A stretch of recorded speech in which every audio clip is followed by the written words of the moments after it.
جو غزہ میں اسرائیلی فوج کی بڑھتی ہوئی تعداد پہ تنقید بھی کرتے ہیں. ابھی میں نے ایک سروے بھی شیئر کیا جیسے جنرل صاحب کے ساتھ کہ ایک سروے کے مطابق 18 سے 25 برس کے 2/3 برطانوی فلسطین کو تسلیم کرنے کے حمایتی ہیں. یہ جو ایک پریشر بلڈ کیا جا رہا ہے کیا گیا جس کی وجہ سے ہمیں یہ ابھی تسلیم کرتے ہوئے نظر آ رہے ہیں. اعلان تو ایٹ لیسٹ انہوں نے کر دی ہیں. اب کیا یہ ایک کھوکھلے اعلانات ہوں گے یا آپ کو یہ علامتی طور کے اعلانات ہوں گے یا ان میں کچھ ریالٹی اس کے کچھ امپیکٹس بھی نظر آ رہے ہیں آنے والے ٹائم میں؟ دیکھیں فائزہ، میں تو تہذیبوں کے ٹکراؤ دیکھ رہا ہوں مستقبل میں. دیکھیں یہ جو یروشلم ہے جتنا ہمارے لیے متبرک اتنا یہ کرسچینٹی کے ماننے والوں کے لیے بھی ہے. اب ہم دونوں وکٹمائز ہیں، ہم دونوں وکٹم ہیں، اور جو اس پہ جس کا قبضہ کرنا چاہتے ہیں، جس طرح نذیر حسین صاحب فرما رہے تھے گریٹر جو اسرائیل ہے اس کی تکمیل کے لیے یہ سارے معاملات، یہ ساری جو ہے نا ایک بساط بچھائی گئی ہے. اور اس لیے بچھائی گئی ہے کہ ابھی یہ جو ذکر ہو رہا تھا کہ دیکھیں اسرائیل نے قطر کے پر حملہ کر دیا، جبکہ وہاں پہ ایک بہت بڑی امریکن بیس بھی ہے جس پہ میرا خیال میں کوئی 10,000 کے لگ بھگ اس کے فوجی ہیں. اور حدیث سب جی 13,000. تو 50 منٹ پہلے انہوں نے اس کی منظوری بھی لی حملے کی. تو کیا اس نے کیوں نہ روکا ڈونلڈ ٹرمپ نے؟ اس لیے نہیں روکا جس طرح نذیر حسین صاحب کہہ رہے ہیں کہ زائنس لابی جو ہے نا وہ اس کا کنٹرول ہے پورا، چاہے وہ ریپبلکن ہوں یا ڈیموکریٹک ہوں یا دوسرے لوگ ہوں. اور میں یہ سمجھتا ہوں کہ وہاں کی جو اکنامکس ہے، معیشت، اس پہ بھی زائنس لابی کا قبضہ ہے. اور اس کے علاوہ جو اتنی بھی اس کی ٹیکنالوجی ہے وہ بھی امریکہ یوز کرتا ہے، یا وہ جس کو چاہے وہ دیتا ہی نہیں دیتا. اب میں آپ کے سوال کی طرف آتا ہوں. دیکھیں یورپ جو ویسٹرن ہے انہوں نے جب دیکھا کہ رشیا اور یوکرین کی جو وار ہے اس میں اس کا جو کردار دیکھا ڈونلڈ ٹرمپ کا، تو منافقانہ کردار تھا، وہ سامنے آ گئے. اس سے ڈسٹنس ایک خلیج جو ہے نا وہ شروع ہوگی. اور انہوں نے بالکل یقین کر لیا ہے کہ مستقبل قریب میں امریکہ اسرائیل کے علاوہ یہ ہمارے ساتھ نہیں کھڑا ہو سکتا، یہ ہمارے انٹرسٹ کو جو واچ نہیں کرے گا. میں یہ سمجھتا ہوں کہ یو این او جو ہے نا اس کے پاس ایسی کوئی فورس نہیں ہے کہ وہ اپنے جو فیصلے ہیں، جو اپنے جو فیصلے منظور کرتے ہیں اس کو کیسے امپوز کیا جائے، اس کی امپلیمنٹیشن کیسے ہونی چاہیے. اس کی سب سے بنیادی وجہ یہ ہے کہ شروع سے جو ہے نا یو این او کمزور رکھا گیا. نیٹو نے اپنی فورسز بنا لی، حالانکہ یو این او کے بینر کے نیچے، اس کے امبریلے کے نیچے ایک عالمی فورس ہونی چاہیے. جہاں بھی کوئی جارحیت کرتا ہے، جو جارح کنٹری ہے، اس کے خلاف اس کو ایکشن لینا چاہیے. اور دوسرا جیسے ابھی جنرل صاحب میں سن رہا تھا، جنرل عبدالقیوم صاحب کہہ رہے تھے کہ ویٹو پاور نہیں ہونی چاہیے، یا اگر ویٹو پاور بھی ختم ہونی چاہیے. مگر اس وقت یہ احساس، یہ سینس میرا خیال میں اسٹیبلش ہو چکا ہے ویسٹرن کے اندر کہ ہمارے لیے امریکہ اور اسرائیل زیادہ نقصان دہ as compared with the Islamic country. میں پھر ادھر ہی آؤں گا کہ 2020 یہ جو حملہ ہوا ہے اس پہ اپنا قطر میں اسرائیل نے کیا ہے، تو اس کے پیچھے لاجک یہی ہو سکتی ہے کہ وہ اس کو ابراہیم جو اکارڈ ہے اس کے بینر کے نیچے لانا چاہتا ہے.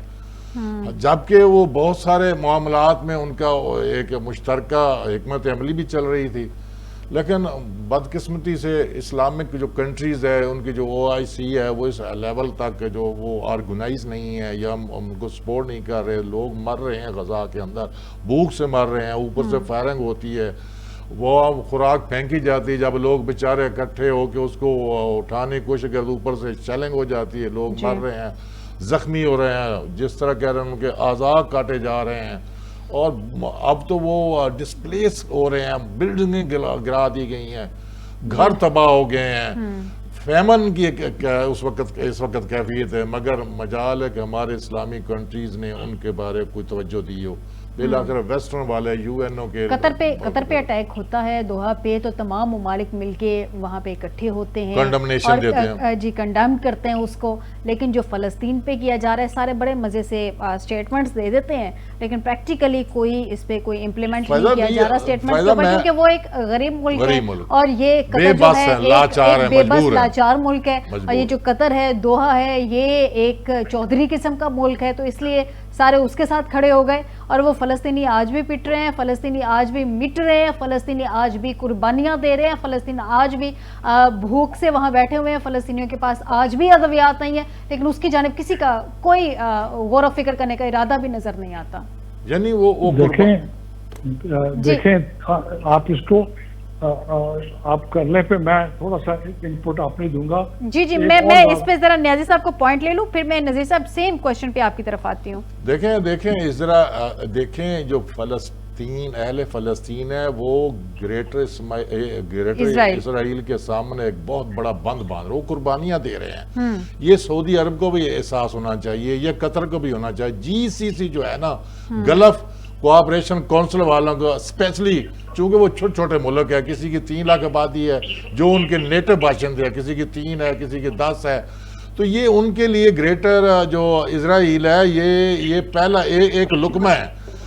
حالانکہ ان کی میرا خیال ہے بقا کے لیے سب سے زیادہ قربانی جیسے آپ کہہ رہی تھی وہ فلسطینی بیچارے دے رہے ہیں، مگر پھر بھی ہمیں سوائے اخلاقی حمایت کے ہم ان کے لیے کوئی عملی اقدام نہیں کر سکے. اخلاقی حمایت بھی تو ایٹ لیسٹ اخلاقیات کے ساتھ کھل کے کر دینی چاہیے نا. ہم تو وہ بھی میرے خیال میں اخلاقیات کی حمایت کے اس لیول کو، یا وہ جو ایک لائن ہے اس کو بھی ٹچ بھی نہیں کرتے. اس کو کراس کرنا، اس تک پہنچنا تو دور کی بات ہے. نذیر حسین صاحب، آپ سیم کوشچن پہ کچھ کامنٹ کرنا چاہ رہے تھے. میں یہ کہنا چاہ رہا ہوں، دیکھیں ویسے پہلے میں نے عرض کیا کہ یہ جو لیکوڈ پارٹی ہے، یہ جو زائنسٹ ہے، یہ 100 سال سے پلان کر کے بیٹھے ہیں کہ ہم نے کیا کرنا ہے، اور وہ چھوٹی موٹی جو اگر ان کے خلاف ڈیمونسٹریشنز ہوتی ہیں دے ڈونٹ کیئر. اب نتن یاہو کہہ چکا ہے کہ مجھے یورپ سے کوئی تعلق نہیں ہے، یورپ ہمارے لیے کوئی یوزفل نہیں ہے. صرف ایک ملک جس کو وہ خاطر میں لاتا ہے وہ ہے امریکہ، اور وہ ہے پریزیڈنٹ ٹرمپ. اگر پریزیڈنٹ ٹرمپ اور ان کی کانگریس اس چیز کا فیصلہ کرے کہ ہم نے پیلسٹائن کا جو 2 اسٹیٹ سولوشن ہے اس کو امپلیمنٹ کروانا ہے، میرا نہیں خیال کہ 3 مہینے سے زیادہ لگے گا. ایک چیز یو این کے پاس انفارچونیٹلی ایک انسٹیٹیوشن ہے ویٹو کا. 6 دفعہ وہاں پر یہ بحث ہوئی ہے، ہر دفعہ امریکہ نے ویٹو کیا ہے. جب تک کہ چیپٹر 7 کے تحت کوئی فیصلہ نہیں ہوتا. چیپٹر 7 کا مقصد ہوتا ہے کہ آپ بائی فورس امپلیمنٹ کرواؤ گے، لیکن جب بھی آپ اس کو چیپٹر 7 کی بات کرو گے امریکہ اس کو ویٹو کر دے گا. یہ ویسے ہی حالت ہے جیسے کشمیری پچھلے 70 سال سے رول رہے ہیں، روہنگیا رول رہے ہیں. یہ جب تک کہ ان کے پیچھے کوئی کھڑا نہیں ہوگا. یہ جو آپ کے پڑوس میں افغانستان تھا، اگر سوویت یونین آیا اور اگر پاکستان اس وقت افغانستان کے لوگوں کے ساتھ نہ کھڑا ہوتا، میں آپ کو بتاؤں یہ افغانی کبھی بھی ان کو باہر نہ نکال سکتے. ہمیشہ اس وقت یہ تحریکیں کامیاب ہوئی ہیں جب ان کے جو قریبی ملک ہوتے ہیں، طاقتور ہوتے ہیں، وہ ان کے ساتھ ہوتے ہیں. لیکن بدقسمتی یہ ہے کہ جارڈن، سیریا، عراق، یہ سارے کے سارے پہلے مارے جا چکے ہیں. 7 ملک پچھلے 10-12 سال میں تباہ کیے گئے ہیں، اور اس کے پیچھے ایک ہی شخص تھا اور اس کا نام ہے نتن یاہو، اور اسی نے عراق کی جنگ کروائی تھی. نذیر صاحب، میں آپ کی بات سے ایگری کرتی ہوں، لیکن میرا پوائنٹ ایک اس میں یہ بھی ہے کہ اسرائیل پہ دباؤ ڈالے بغیر فلسطین کو ریکگنائز کرنا کافی نہیں ہے. یہ جو یورپی ممالک اس وقت فیصلہ لینے جا رہے ہیں یا جس طرح کے وہ اعلانات کر رہے ہیں، کیا یہ تاریخی فیصلہ ثابت ہوگا؟ اس پہ امپلیمنٹ بھی ہو سکے گا؟ میں بتاؤں بالکل ہوگا. وجہ اس کی یہ ہے کہ جو یورپین ڈیموکریسی ہے وہ امریکن ڈیموکریسی سے ڈیفرنٹ ہے. اب الیکشن ہونے ہیں. جو یورپ کی ایلیٹ ہے وہ اس وقت ہائیلی کنزرویٹو ایلیٹ ہے جو رشیا کے بھی خلاف ہے بائی دا وے. اور اب ان کو ڈر ہے کہ اگر ان کی پبلک، جیسے آپ نے کہا کہ 18 سے 25 سال کی جو جنریشن وی ہے، وی جنریشن جو ہے وہ فلسطین کے حق میں کھڑی ہو رہی ہے، چونکہ انہوں نے کسی اور دور میں آنکھ کھولی ہے. جب ابھی ووٹنگ آئے گی فرانس میں، جرمنی میں، نیدرلینڈ میں، جہاں جہاں بھی ہوگا، اگر وہ اپنا ووٹ ایکسرسائز کریں گے